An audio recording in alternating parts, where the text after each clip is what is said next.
Xo'p, manaki zazimlina qilish jarayoni, zazimlina qanday qilinadi deb qiziqqanlar uchun 2,5 metrli armaturamizni yerga mana shu tarzda qoqib olamiz. Bu 5 kilovatli joyga qilingan zazimlina, ya'ni ikkita ariston, bitta motor, kir yuvish mashina uchun qilingan, baniya uchun. Xo'p, mana shu zaylda qozib olamiz. Yerimizni 30-40 santimetrgacha qozib olishimiz kerak. Mana svarka qilib oldik. Endi esa simimizni ulab olamiz.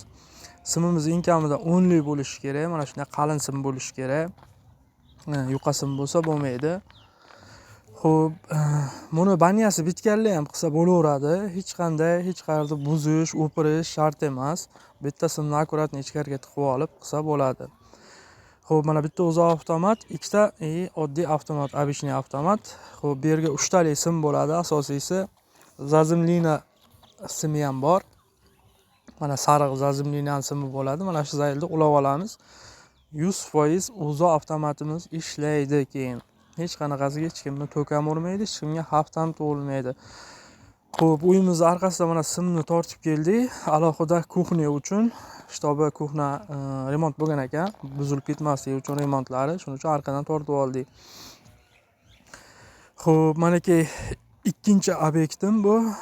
Buni bir 2 oy oldin tugatgan edim. Hozir semestiterlarni va rakovinalarni qo'ygani keldim. Manaki baniyani qaranglar, qanday akkuratni, chiroyligina chiqqan.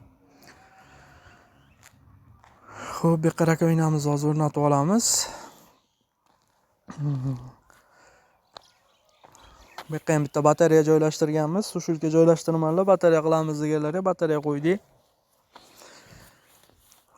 Xo'p, 120 kvadratga moslashtirilgan kotyolimiz. Bu kotyolni oldingi safar ham video olib tashlagan edim. Xo'p, mana batareyalarni akkuratni qilib qo'yib olganmiz. Tagiga anonisi bo'rtib qolmagan. Kimlardir promay chog'oradi turbasini, mana esa mana shunday burib devorni ichidan chog'organman. Shtobi biron nima to'shalsa yoki biron nima qilinsa, o'sha narsaga xalaqit bermaslik uchun, ham chiroyli chiqish uchun, dizayn chiroyli chiqadi. Xo'p, elektrikasini ham o'zimiz qilganmiz. Mana bu uyga ikki tarafga plafon qo'yib oldik. O'rtamizga mana chiroyligini ko'rib turganlaringizdek hammasini o'zimiz qilganmiz.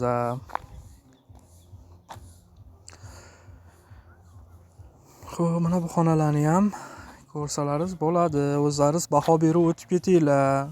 Kimga yoqqan bo'lsa, master deb kanalimizga obuna bo'lib yozib ketinglar. Xo'p, mana bu yerga bitta ariston joylashtirganmiz. Hojatxonamizga.